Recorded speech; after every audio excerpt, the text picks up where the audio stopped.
What's the most a man should spend on a first date?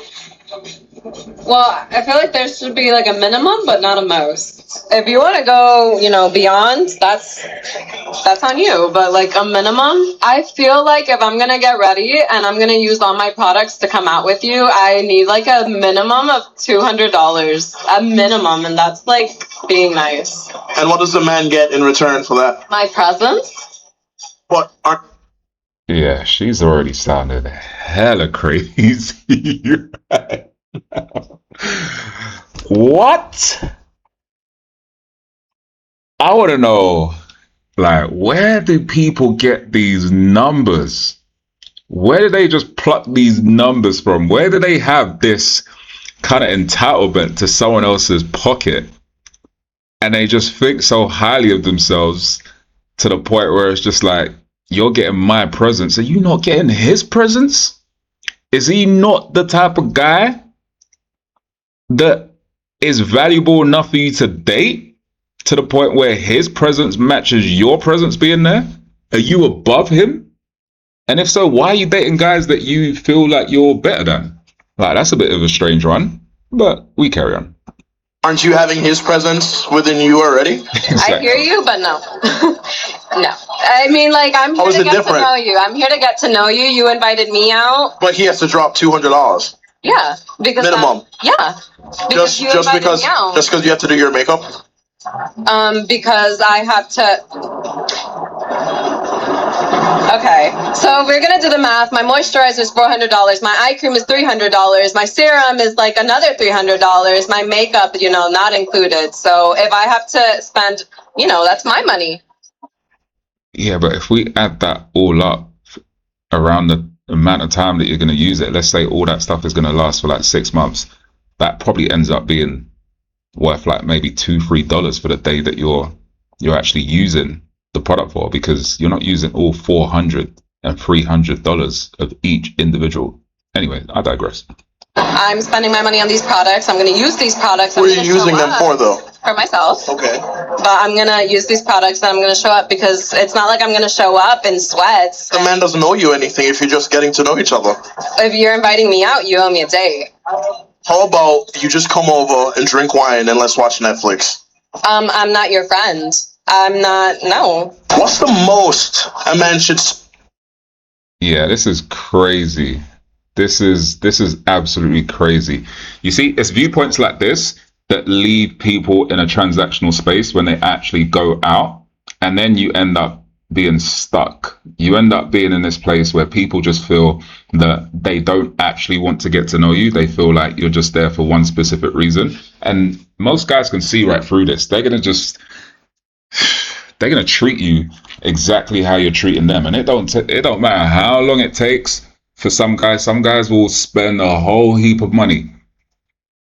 They'll spend a whole heap of money just to make sure that they get you back for your behavior. They don't look at you and think long-term qualities. They look at you and think, what the hell?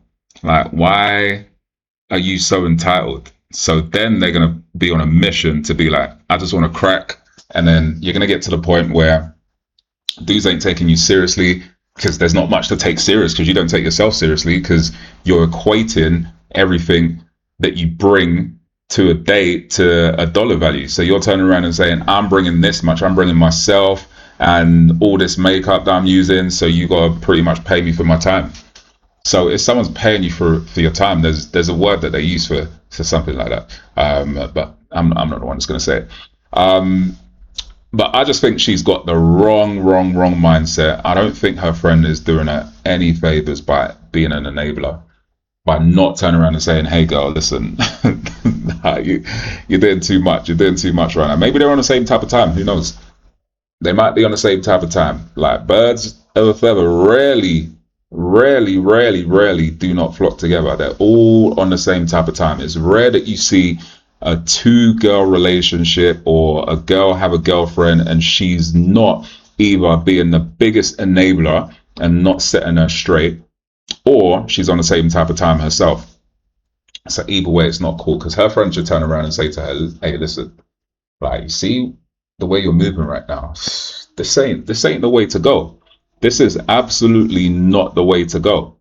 But I'm guessing this is shot in Miami, and we all know what the mentality of a lot of people are like in Miami. Not all, but we all know the mentality of a lot of people are like. It's everything short term. Everything is, what do you have? What do I have? And it's not really a place where you're going to go and find people connecting on a basis where it's based on anything strong, foundational, that's going to lead to anything serious. So you end up kind of finding yourself just dealing with a hookup culture, specifically here in Miami. And if people do get together, then it's more on a basis that everything's kind of based on off material. What are you doing for me? What can I possibly do for you? Or what are you doing for me? And I ain't gonna do nothing for you anyway, because I'm just me. I'm just great. I'm fantastic. I think mentality like this needs to get checked and needs to get shut down at the door, because somebody is enabling this woman to allow herself to believe that she can walk around, think like this, act like this, and this is acceptable. And it's absolutely just not acceptable.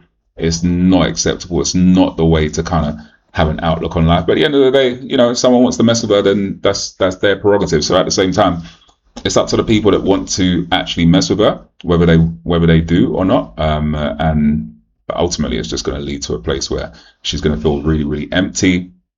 At some point, there's always a wake-up call. There's always rock bottom. There's always realizing that you're only with someone based on a transactional value that they bring into your life. And then when that stops being feasible for them in terms of the value that you bring, they feel that you bring, if any, then they're going to turn around and be like, actually, I don't want to be with you. And then you're going to have to deal with the consequences. You would have wasted so much time and so much effort in areas where you absolutely should not have wasted any effort at all.